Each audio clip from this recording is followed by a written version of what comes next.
All right, well, welcome everyone to today's Farm to School Purchasing Grant information session for producers. So this information session is for producers and vendors interested in supplying Washington-grown foods to schools and childcare centers as part of the Farm to School Purchasing Grant program. And so to be clear, this grant is a grant received by schools and childcare centers, not producers. However, we want you to access this new market opportunity. So my name is Claire Finnerty, and I'm the Farm to School Purchasing Grant Specialist with the Washington State Department of Agriculture's Farm to School team. So before we dive in, some quick housekeeping. We're recording this session, and a link to the recording and slides will be emailed to you, everyone who's registered, and it'll be on our Farm to School Purchasing Grant website. And please stay muted to help minimize disruptions, but up to you if you want to keep your video on or off. We'll have time for questions at the end, but if you want to type them in the chat throughout, I might be able to answer those quickly or come to them at the end. So thanks. Keep introducing yourself in the chat. I see we've got people from all over. That's great. All right, so today we're going to have a quick intro to the WSDA regional markets and farm to school team. We'll talk about the grant program and the eligible products, as well as documentation requirements.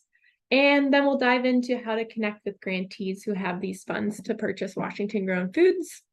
And finally, we'll leave some time for question and answer.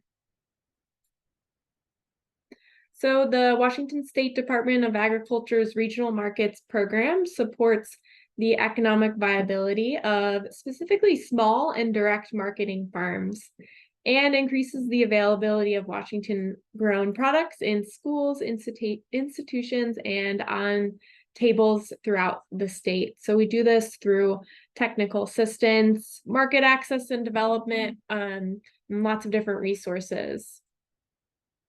So in addition to our online publications, we do offer TA one-on-one. We have Misha Ide here, who's our small and direct marketing specialist. So she's always called to support you and other things beyond farm to school as well.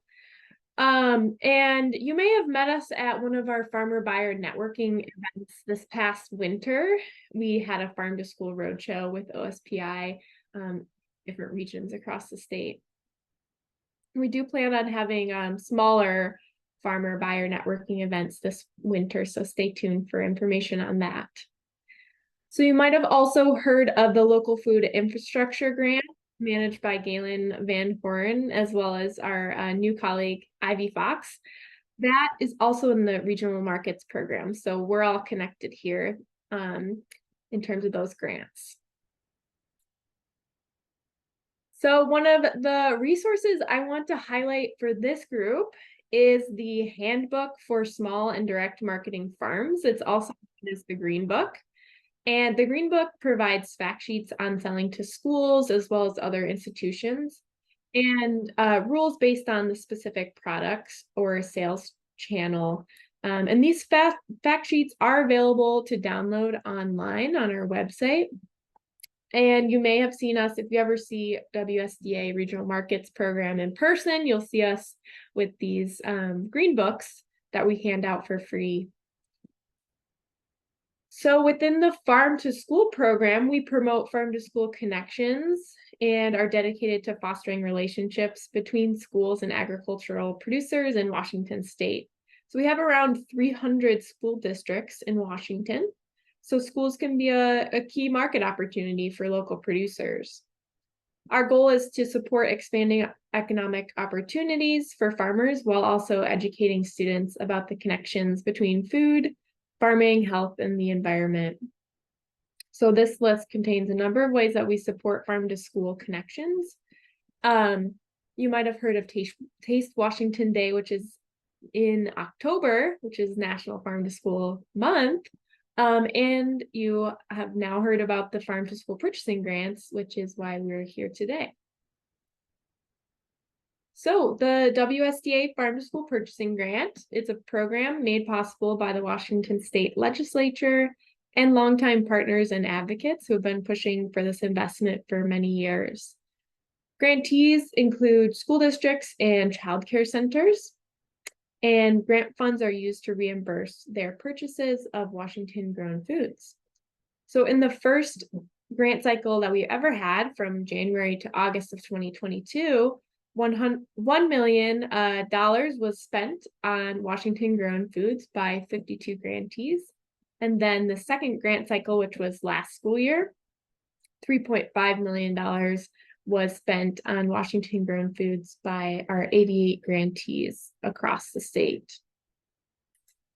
So this year, this round was very competitive, which is really exciting. We actually received requests for double the amount that we were able to award.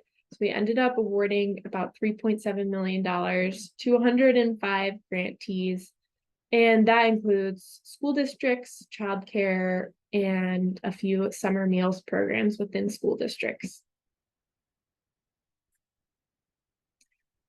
So a big change this year is that the grant goes all the way from now through the year 2024, and then also finishing out the 2025 school year. So this gives you a chance to talk with districts and plan ahead for the next growing season. And just so you're also aware, you'll hear about round 2 coming out this spring. And this is the green months are an overlapping round 2 where we have additional grantees, probably around 30 that will receive more funding. So yeah, just know that you can plan ahead with school districts to think about what you're planting for this upcoming season. Here are our grantees this year. So to break down this year's grantees who are potential buyers for you all, we have school districts and childcare centers from all over the state, each serving a different amount of children that ranges pretty widely. So I say that because there's a place for all sizes of vendors to match up with grantees of different sizes. This map and a list of the grantees by county will be linked in these slides for you to access, as well as a contact list of food service directors who gave permission to be contacted by farmers and vendors. So producers may sell Washington products to grantees through direct or indirect sources. WSDA encourages grantees to purchase directly from farmers and producers whenever that's possible. However, that might be due to limited farmer capacity or school capacity. It may make more sense for the grantee to source Washington-grown products through an existing distributor. And another thing to note is if you're selling directly to a school district, you might be asked to provide a quote for your products if the total value of the purchase is above $10,000. That's because the school districts are required to follow federal and state procurement regulations. So you might receive a request for a quote. Okay, food safety requirements. So if you are selling produce and you're going to sell to schools, you must comply with the FSMA produce safety rule. But if you're exempt from the produce safety rule, you should document and share your food safety practices. You may also want to pursue voluntary GAP certification. So a lot of school districts do require GAP certification. We like to remind them that that can be a financial barrier for small farms. So it's not necessary that they require it, but some do. And again, if you're exempt from the produce safety rule and are not GAP certified, you should have your own food safety plan to document practices and then share that with the school district or the child care center when they request that from you. In terms of meat, all meat that's sold to schools must be slaughtered in the USDA inspected facility. which includes mobile slaughter facilities. And it must be processed in a USDA inspected facility. Or it can be processed at a facility that meets the requirements of the FSIS retail exemption. Okay, and then lastly is poultry. So poultry must be harvested and processed under USDA inspection or under a WSDA license for food processing of poultry, allowed if you have less than 20,000 birds. If you need to talk out any food safety questions, feel free to reach out and we can work through that.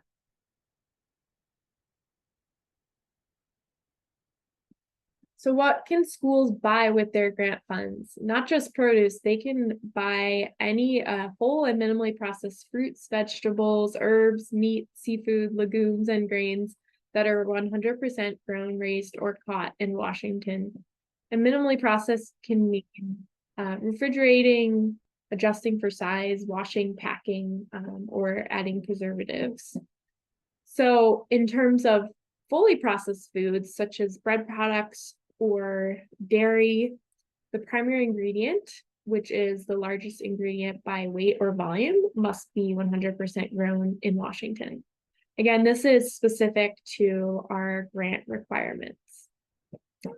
And for example, for processed foods, yogurt containing milk from cows that are 100% raised in Washington, or pizza dough containing flour from wheat 100% grown in Washington.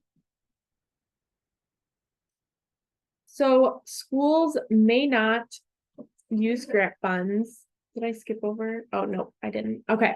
Schools may not use grant funds to purchase fluid milk and any other food that's not grown in Washington.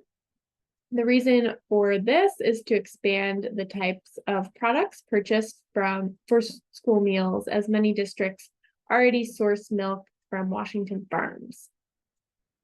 And please note, in order to maximize the impact of these purchasing dollars, grantees may not request for orders of Washington foods that are already placed through these other programs. And then finally, the grantees know this, but the timeline is from their date of grant agreement execution. So they'll let you know when they're ready to purchase, because they sign their contracts, and so did WSDA. And then the grant ends June 30th. So that's the timeline.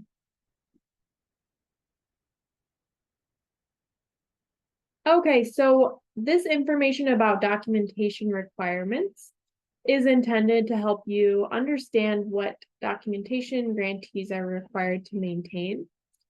So they are required to identify the farm or producer name and location when they request reimbursement and save all backup documentation.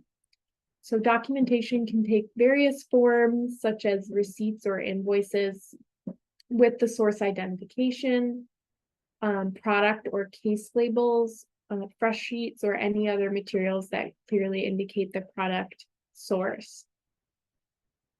And then if you are selling a processed food, it needs to meet the requirements of being the primary ingredient being 100% grown in Washington, where the primary ingredient is the largest ingredient by weight or volume.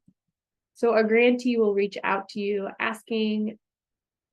giving you this Washington grown food product verification form. You'll complete it and send it back to them. And this is what the food product verification form looks like. Again, it's specific to this grant. So it's the grantee's responsibility to determine and ensure that the products that they are requesting for reimbursement are eligible and meet the requirements. The form is required for processed products, but if we're unable to verify a farm source for a whole or minimally processed food, we might request this form just to make sure we understand where the food came from. Okay, so let's say you want to fill out this form. For example, if you're a bakery, the processor company name, you'd write your name there.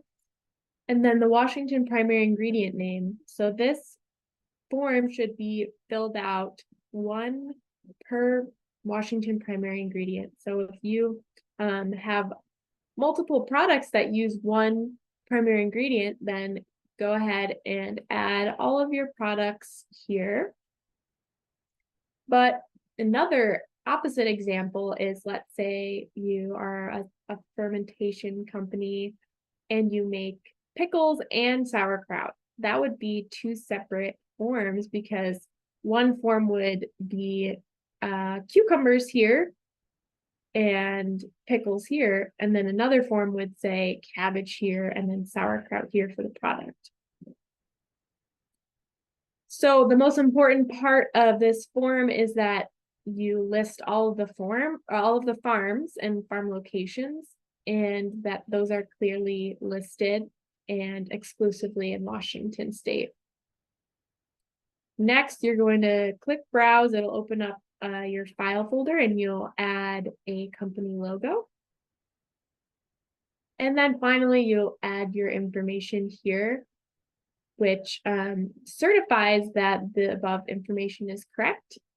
And one important thing to note is that if a change occurs with your sourcing, so let's say you have to start sourcing from a wheat farm in Oregon, then you need to provide an updated form to the vendor as well as WSDA to make sure they know they can't be reimbursed for purchasing this product anymore.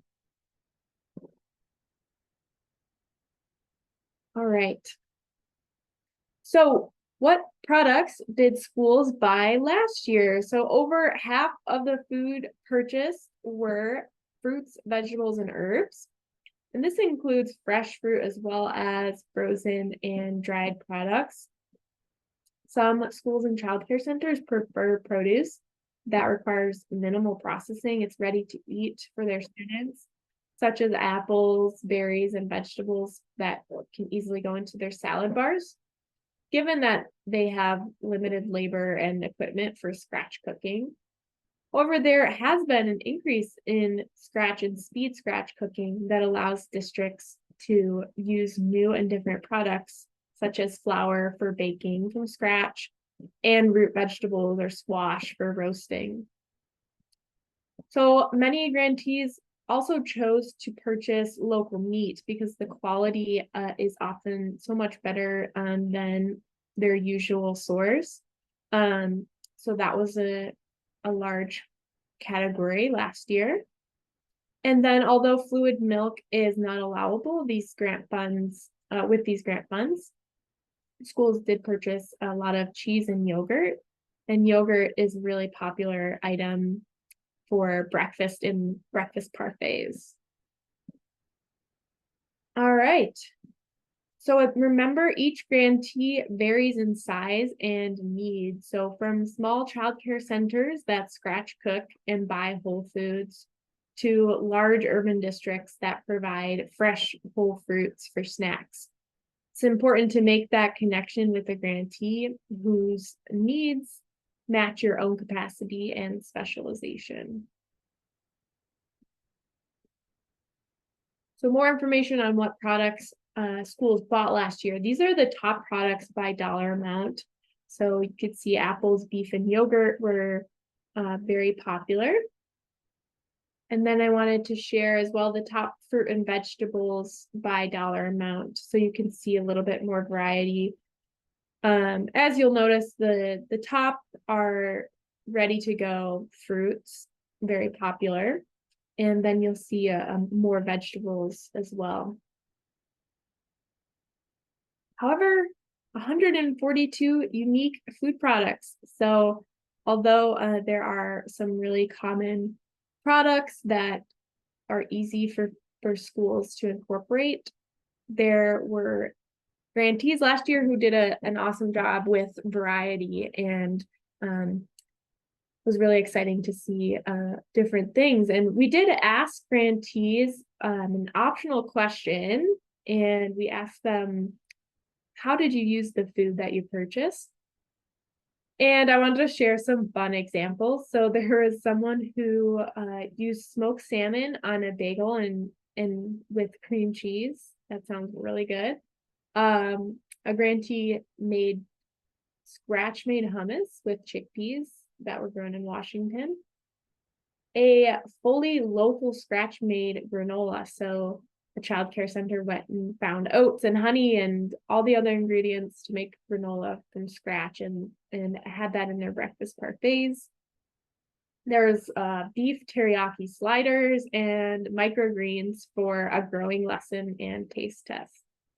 So really amazing uses of the amazing food that we have available here in Washington.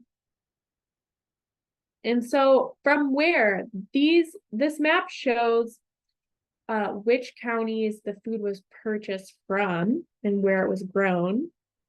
So you can see our highest county last year was Skagit, and that's likely due to the berries, as well as a bakery that sold a lot of bread products. And then we have Chelan as number 2, and that's like all of our apples there. So maybe this is a good friendly competition to increase your county's amount of products being sold to schools for next year. So at WSDA, we have a farm to school toolkit, and we have so many resources such as the Selling to Schools 101 sheet. So I encourage you to check out our Farm to School toolkit after you receive this, and we can look at it today as well. And our team is here to support you. So there's myself and Annette Slonim, who's our Farm to School lead, and we would be happy to sit down with you and chat about how you can get started or continue selling to schools. So much like developing a relationship with any new buyer, schools will want to know basic information about your farm and the products you're selling. A first step is to contact the school district's, it's called a child nutrition director or a food service director. So those are the important titles of the people who make decisions at schools for purchasing food. And so before meeting with a potential school buyer, prepare a list that answers these questions here. So individual school districts may have specific vendor requirements, such as registering with the district's business office, or they might have insurance coverage minimums, or product labeling requirements, or specific invoicing parameters. And then we also talked about food safety parameters such as the Good Agricultural Practice GAP certification. Another thing to note is that some districts have a central kitchen, which would require only one delivery point. So others, they might have 30 different kitchens in their district, and they require you to drop off to all of them. So that's a really important question to see if your capacity meets their ability as well. And then finally, for processed foods, a school does need to document how the foods that they serve meet the federal nutrition guidelines. So you may come across something called a product formulation statement that they may request.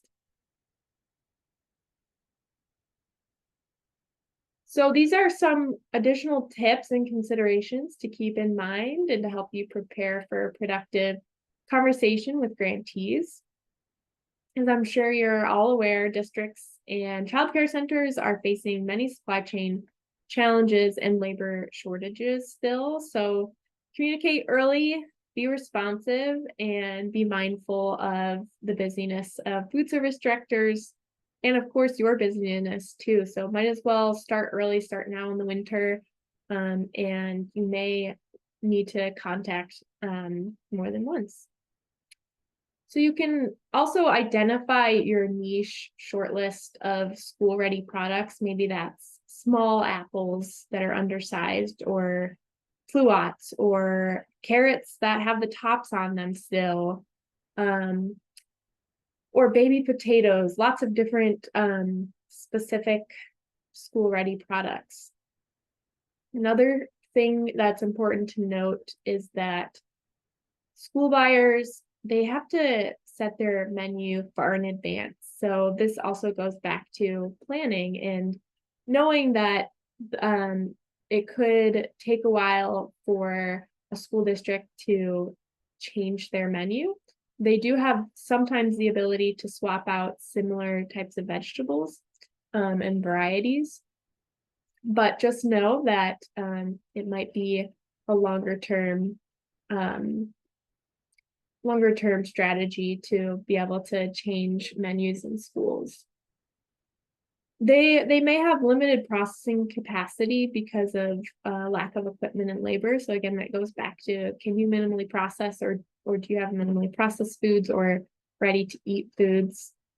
And it's also exciting to know that the volume can be flexible. So if you can't provide everything a buyer needs, they may buy part of what they need from you, and you don't need to supply them with 100% of the product that they need every single week. So I was just in a school district and they had their salad bar and they had their regular bagged lettuce from a distributor, but they had probably like a quarter of their lettuce was from a small local farmer, because that's what they could provide that day. So just consider that and remind schools, let them know what your volume is, and remind them that you can provide a certain amount, whatever amount that is. So when you do have a meeting with a school buyer, I would suggest bringing your seasonal availability list. So what products and varieties are available when, and what's the pack size, the price per unit. You might want to bring brochures or any information about your farm, and samples. That's always exciting to receive samples and could make you stand out. And then you could also ask about product needs. So look at their menus. Those are on their website, available for students and families to look at. So look at their menus and look for opportunities for substitution of local items that you grow, and consider culturally relevant foods for the student population. You could also request competitor pricing to see where your products are most competitive. There's also a lot of schools have harvest of the month, so you could ask them for their list of harvest of the month products in advance and see, what are they looking for in November? If they have like a winter squash they're looking for and you want to grow that for them, might be good to think about that far in advance. And then finally, engage with the community. So as a local producer, you play an important role in your community, and you can set yourself apart by offering to host a farm tour for either the food service director or a school field trip. You can offer a personal visit to the school cafeteria to hold a taste testing event, or you could offer a visit to a classroom, like an ag class or a culinary class, to teach students. And think about participating in special events like Taste Washington Day, which is always the first Wednesday in October, or just generally National Farm to School Month is in October. So lots of ways to engage, but remember that it's always okay to start small and just get to know the school in your area and understand what their needs are and what your capacity is, and just get started on something small. So after you've reviewed the resources and the key considerations, you are ready to reach out and promote your products to grantees. So look for grantees in your county or nearby counties. We have on our grant website a list of the grantees by county, and we also have a map available. That's the one that I showed you the screenshot of. And then this is really important here too, the contact list for producers. So this is all of our grantees who wanted to share their information. It's a list of the food service director, their email, and their phone number. So that's how you can get a hold of them. And then finally, create or update your listing in the Washington Food and Farm Finders wholesale directory. So the Washington Food and Farm Finder, it's a really awesome tool. It's a map of farms in Washington, and we often send schools and childcare centers here first. So make sure you're listed there. It's free to add your farm there. And there's a wholesale directory too, which is good for school districts who know they need a larger volume. And this is just information on how to get registered in the Washington Food and Farm Finder. If you need support with that, we have listed Jess Meyer, who works at Sustainable Connections, to help you get started, but it should be pretty straightforward and quick, and it's free, so would recommend getting registered there. So outside of WSDA, we support the engagement in farm to school across the state through the Washington Farm to School Network and the network's communities of practice. So farmers can join the Washington State Farm to School Network. You will just go onto the website. I can show you this after I stop sharing my slides, but you'll go onto the website and you can sign up to receive emails, and then you can send information. I won't name names, but somebody on this chat just did this where they have a product and they're part of the email listserv, and they just said, hey, schools, this is what I have, this is when I have it, this is the amount. Is anyone interested? So that's a great tool, the email listservs. And we also have the local food and school meals community of practice gets together about, I think it's every other month. And so if you want to be an active participant in hearing how schools are doing and just being really active in farm to school and making connections, then this Zoom meeting, the local food and school meals community of practice, would be great to sign up for.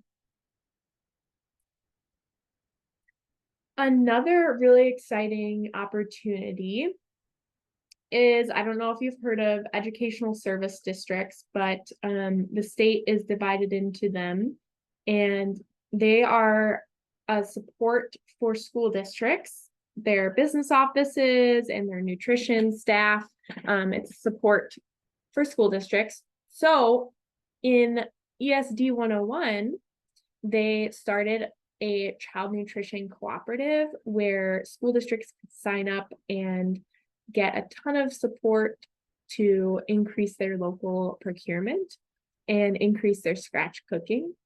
And that was so successful that they are expanding to now 5 different ESDs, and they have support for farmers as well. So they'll help facilitate connection between producers and school districts, and they can even help event planning for local food focused days or field trips. So one example is that Kendra Dean in the Spokane area supports farmers by giving their fresh sheets, putting their fresh sheets together and sending them to a number of school districts that are rural and remote, and making sure that the transportation is there, and just going the extra mile. And she also helps bring farmers into cafeterias, and so to do taste tests and things like that. So if you're in any of these regions and want to have this extra layer of support, I would highly recommend reaching out to your ESD to get involved. And like I mentioned at the beginning, we are going to have regional farmer buyer networking meetings, smaller than our roadshows last year, but this will be in January and February. So look out for that in all of the email channels that you received this information for this program too. So we look forward to seeing you in person. And I know this is a lot of information, and you still might have questions or need extra assistance. So I'm always here to help, as well as Annette, who's our farm to school lead. Please feel free to reach out to us. We'd love to have a one-on-one and really walk through any specific questions that you have around farm to school. So thank you, everybody, for being here this afternoon. And if you have any questions, I'm going to look in the chat to see if I missed anything. But feel free to unmute yourself and let me know if you have any questions. Yes, the PowerPoint and slides will be sent to you and will be on our website.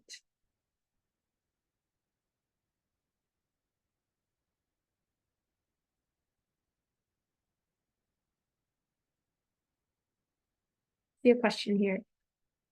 If a grantee purchases something like fluid milk that is non-reimbursable, it sounds like the grantee themselves are responsible for covering the cost.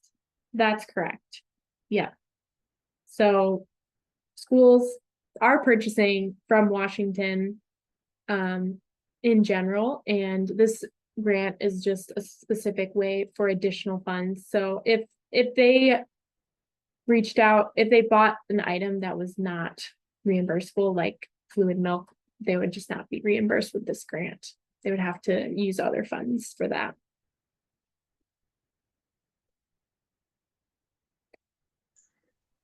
Hello. Hi. I have a question about the GAP certification. You Okay. mentioned it's required. Can you hear me okay? Yes. Okay. You mentioned it's required for some schools, but not others. And then Yeah. if you have a food safety plan, are people flexible about it if it's a requirement, or would you just want to go after districts that don't have that requirement? Well, yeah. So when I say it's not required, they are deciding whether they want to require GAP or not. So if they have made that decision and it's in their policy, you can have a conversation with them. But it sounds like, path of least resistance, go with a school district that, if you're not GAP certified, doesn't require that. So Do that could, you know if you have a list of which schools require it and which do not? I don't have a list, but I can check in with OSPI to see if they have a list. That's a great question. I will look into that and get That would back. be awesome. Where are you located, Laura?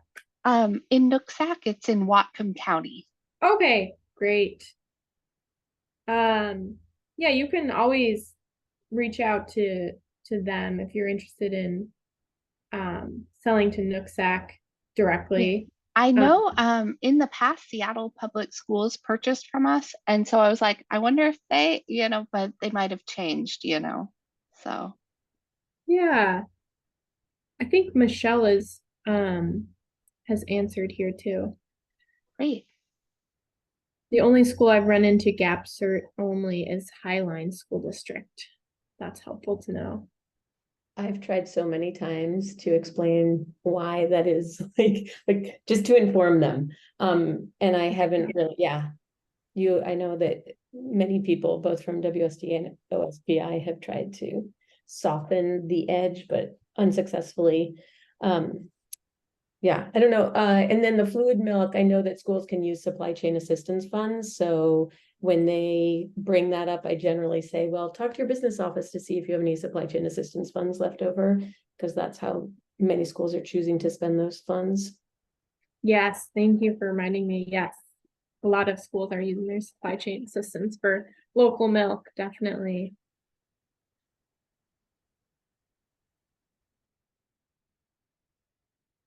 Seeing this question, do you have any recommendations for distribution from the east to the west side in addition to the hub network? In addition to the hub network, do you want to speak to that, Michelle, or? Sure. So I don't know about in addition to, I'm not sure who's asking. Abby Gish. Abby, where are you located?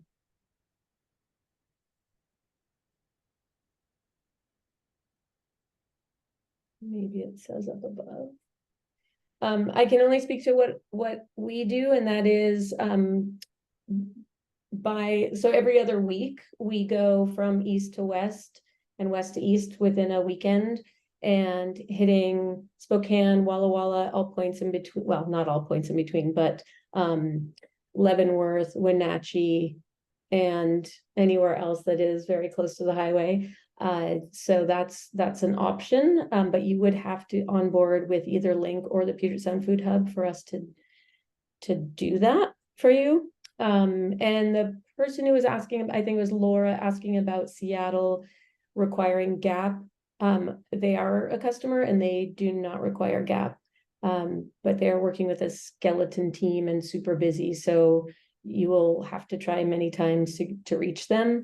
And if you are interested in onboarding with the Puget Sound Food Hub, then I can sell your stuff to them for you. We are set up with the Puget Sound Food Hub and they're wonderful.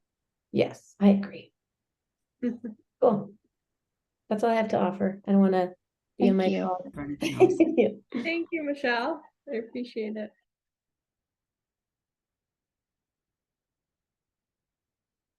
Anyone here who has sold to schools in the past who want to share what they've learned or any challenges that they've overcome?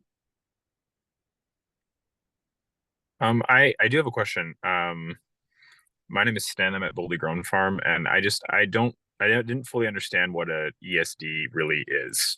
Like what it kind of like went over my head. If you could just say. No worries. It is Educational Service District. So a number of school districts are part of an educational service district, and they get resources for people in the business office. So learning about accounting and things like that. And then they also have now resources for their nutrition services departments too. So the food service directors at a school district who decide what they're going to buy for the entire school, this is a service for them to get connected to local food and to increase scratch cooking. But the educational service districts, now that there's this new program, the Farm to School Regional Programming, they also have the ability to partner with farmers and producers as well. So it's basically someone like a farm to school person in that region who can make connections between farmers and food service directors who buy school food. So okay. So like maybe like additional connections to the school district that you could, it's like an advocate maybe. Yes, definitely an advocate. And where are you located? I'm in Bow, Washington, in Skagit. Okay. Okay, so we don't have one up there yet. But it is a growing program, and it's almost like an advocate for farmers and for food service directors to get connected. Okay, thank you. And I Yeah. also want there was like a bit about being sort of on like a listserv that like you can just like sort of send out what you have to like all these schools. I missed. Yes. Thank you for reminding me. So I'm going to put this in the chat. So the Washington State Farm to School Network, this is the organization that connects farmers and schools and other programming across the state. And so if you want to join the network, you'll just click here. Okay. And then from there, you'll fill out this information, and you'll want to click at least the local food and school meals community of Okay. practice. So this is the one that's focused on procurement. Okay. And so then you'll be signed up for the email listserv. Anyone can send an email to this email listserv. For products and things that you have available, or maybe questions that a food service director has for another food service director. Okay. And then there's also the Zoom meetings that meet every other month. Okay. Excellent. Thank you. Yeah. Another thing I wanted to show you is, let me give you a different link. So this is the Washington Food and Farm Finder. It is has a number of farms across the state. Right now it's just looking at Tacoma where I am. But hundreds of farms across the state, and this is again a really useful tool that we send schools and childcare centers to, so that they know who's nearby them. And so we want to make sure that you're listed on this service. So I'm going to send the link here, and it's free to register.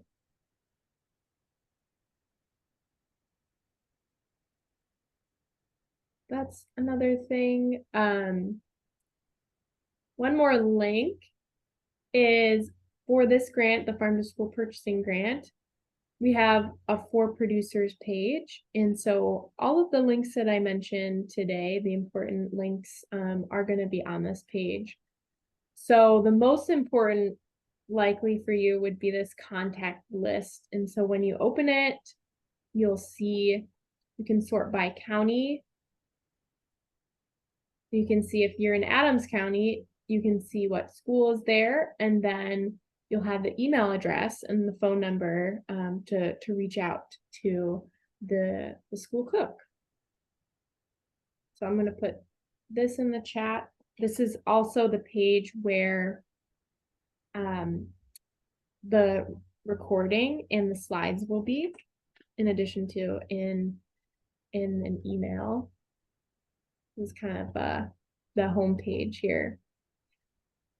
But does anyone, I think we have some people on the call who have sold to schools before. If you want to share any insight as to how that went last year, anything that was challenging or anything that worked well.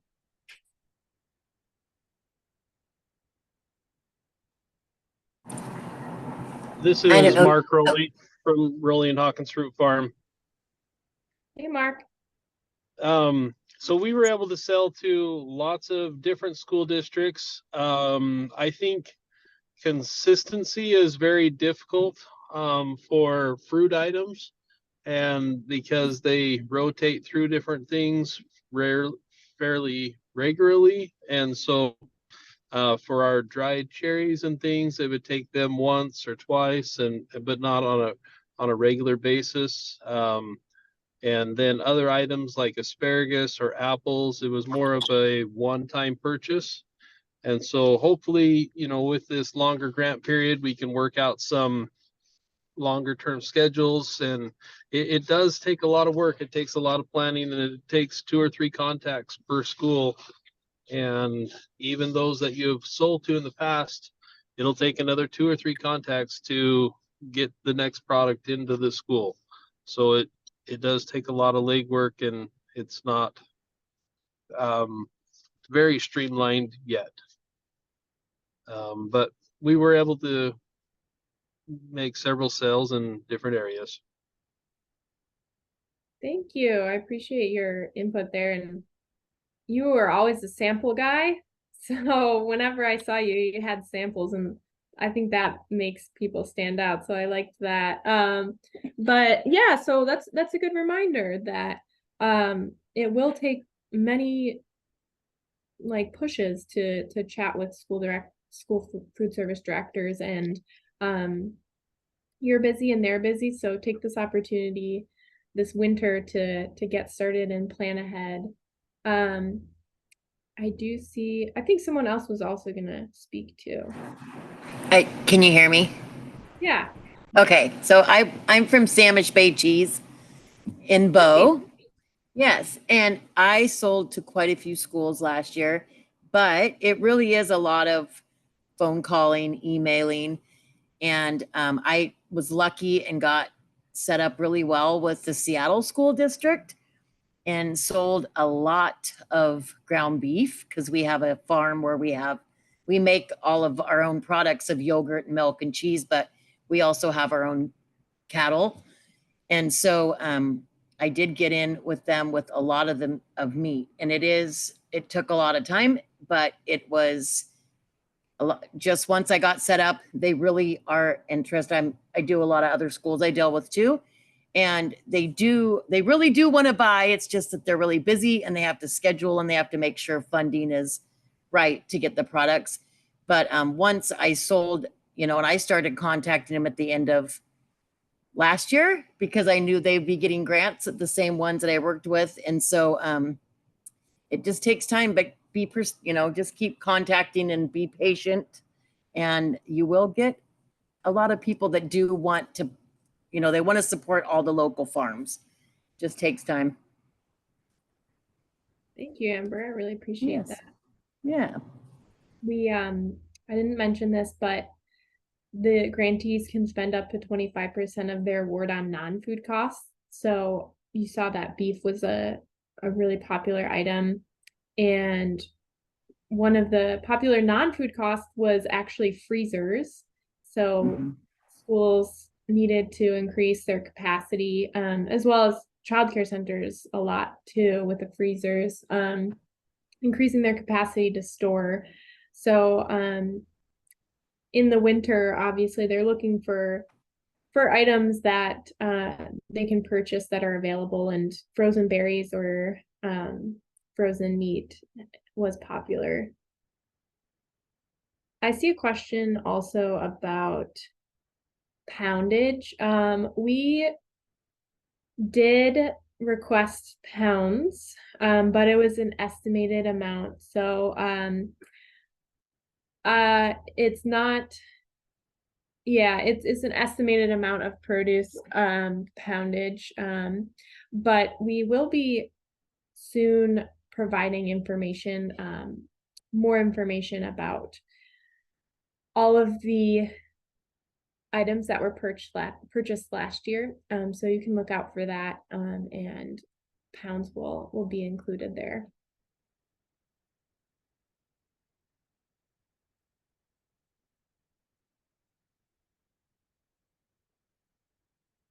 Anything else? Any other questions while we have each other here?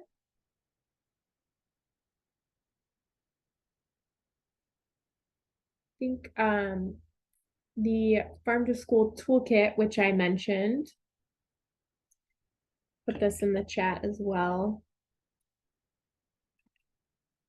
So our farm to school toolkit has a number of resources, and you'll see to navigate it, you'll see this for farmers section. can click here, and then it's kind of a funny website. Our menu is up here. So if you're new, you can check out this getting started.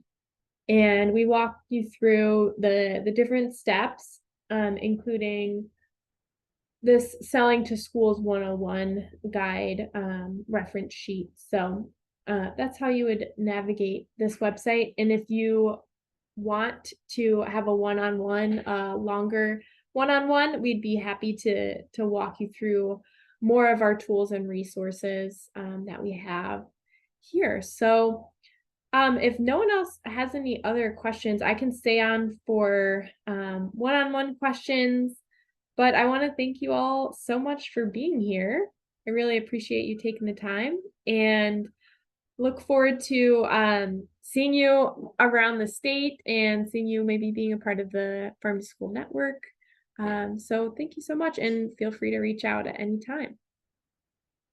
Have a good afternoon.